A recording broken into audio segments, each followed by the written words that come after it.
কোন দল কেমন সেটা বোঝার জন্য অনেক কিছু দেখতে হয় না।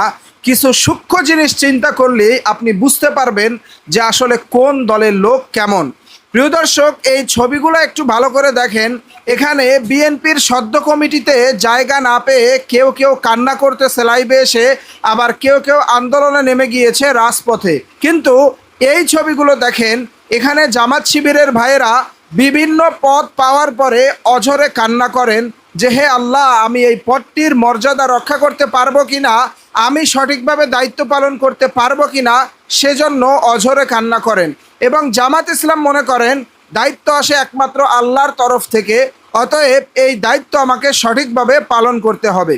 জামাত ইসলামের মধ্যে এমন কখনো কোনো দিন হয়নি যে একটি পদ পাওয়ার জন্য তারা মারামারি হানাহানি করেছে বা অঝরে লাইভে এসে কান্না করেছে।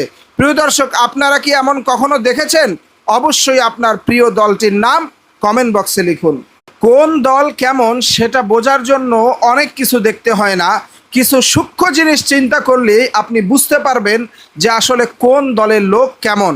প্রিয় দর্শক, এই ছবিগুলো একটু ভালো করে দেখেন। এখানে বিএনপির সদ্য কমিটিতে জায়গা না পেয়ে কেউ কেউ কান্না করতেছে লাইভে এসে, আবার কেউ কেউ আন্দোলনে নেমে গিয়েছে রাজপথে। কিন্তু এই ছবিগুলো দেখেন, এখানে জামাত শিবিরের ভাইয়েরা বিভিন্ন পদ পাওয়ার পরে অঝরে কান্না করেন যে হে আল্লাহ, আমি এই পদটির মর্যাদা রক্ষা করতে পারবো কিনা, আমি সঠিকভাবে দায়িত্ব পালন করতে পারবো কিনা, সেজন্য অঝরে কান্না করেন। এবং জামাত ইসলাম মনে করেন দায়িত্ব আসে একমাত্র আল্লাহর তরফ থেকে, অতএব এই দায়িত্ব আমাকে সঠিকভাবে পালন করতে হবে।